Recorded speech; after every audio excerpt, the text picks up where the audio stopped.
নিজেও আল্লাহর কাছে দোয়া করি যে আল্লাহ ওনাদের সংসারটা আপনি মিলাই দেন। কারণ ওনারা পাগলামি করতেছে ওপেন মাইন্ডে, ও ফ্রেশ মাইন্ডে, কিসের মাধ্যমে? একটা ডাস্টবিন হয়ে গেছে হচ্ছে অনলাইনের মাধ্যমে। তো ওনারা এক থাকুক, আমি নিজেও দোয়া করি। তাহলে সেই জায়গায় উনি বারবার কেন রিয়ামনির সাথে আমাকে জড়াচ্ছে? এখানে তো রিয়ামনির সাথে আমার কোনো কিছু না, আমি তো সাইড হয়ে গেছি। হুইজ রিয়ামনি? রিয়ামনি কে?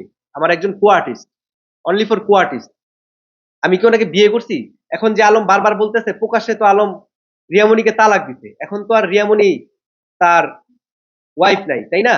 তো সেই ক্ষেত্রে আমি তো এখন যদি আমি সুযোগ নেওয়ার ট্রাই করি, নো, বারবার এই মেয়েটার সাথে বারবার হচ্ছে আমি অ্যাড হয়েই ঝামেলায় পড়ি। কেন? হিরো আলম ভাই কেন বারবার ওনার সাথে অ্যাড করে হচ্ছে আমাকে ঝামেলা ফেলায়?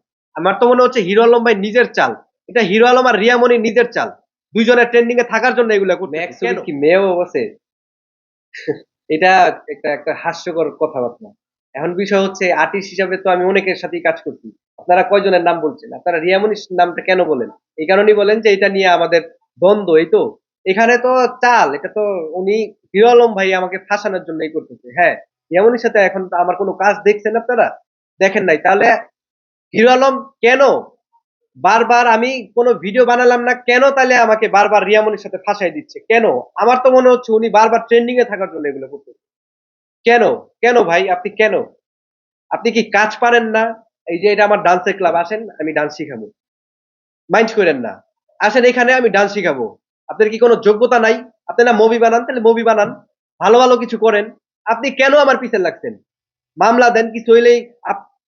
কিছুদিন আগে একটা ট্রেন্ডিং ছিল যে আমি ঝালমুড়ি খাইতে গেলেও কট, ফুচকা খাইতে গেলেও কট। এখন একটা ট্রেন্ডিং, যদি আমি রাস্তা দিয়ে সাইকেল চালাই তাইলেও আমার নামে মামলা, যদি আমি বলি আকাশ বাতাস সাক্ষী রেখে তাহলেও হচ্ছে আমার নামে মামলা।